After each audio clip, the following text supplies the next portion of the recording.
Week 16 kicks off with a matchup that, when it was scheduled back in May, was billed as the number 1 pick versus the number 2 pick from 2021. What we're left with in December, though, is 2 teams and 2 quarterbacks headed in very different directions. The Jaguars enter this one red hot. After starting 2-6, they now control their own destiny in the AFC South. They win out, they win the division. And Trevor Lawrence is coming off a comeback from a 27-10 deficit against Dallas. So Jacksonville will look to build off of significant momentum.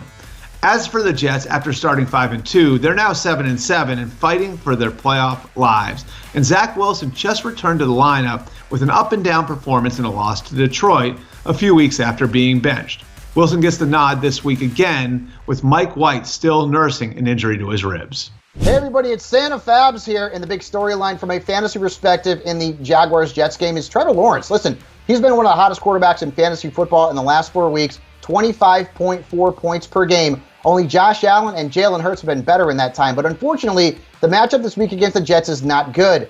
Quarterbacks have averaged just 14.2 points against them, and the only quarterbacks to have big games against the men in green are Josh Allen, Lamar Jackson, and Joe Burrow. Now, if you're ready to put Lawrence into that company, go ahead and start him, but do not underestimate this Jets defense. While Lawrence has been great lately, he could struggle on Thursday night. Jen Piacenti here with SI Betting, and we're going to bet on Trevor Lawrence. Why? Because he's been hot.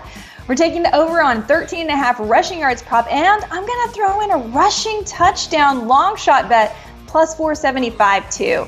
The Jets are tough versus the pass, but they've allowed an average of 18 rushing yards per game to opposing quarterbacks this year and 4 total rushing touchdowns. Meanwhile, Lawrence has 4 rushing touchdowns of his own, and he's gone over this rushing yardage prop in 5 of his last 7. Let's ride the hot hand. Go Trevor Lawrence.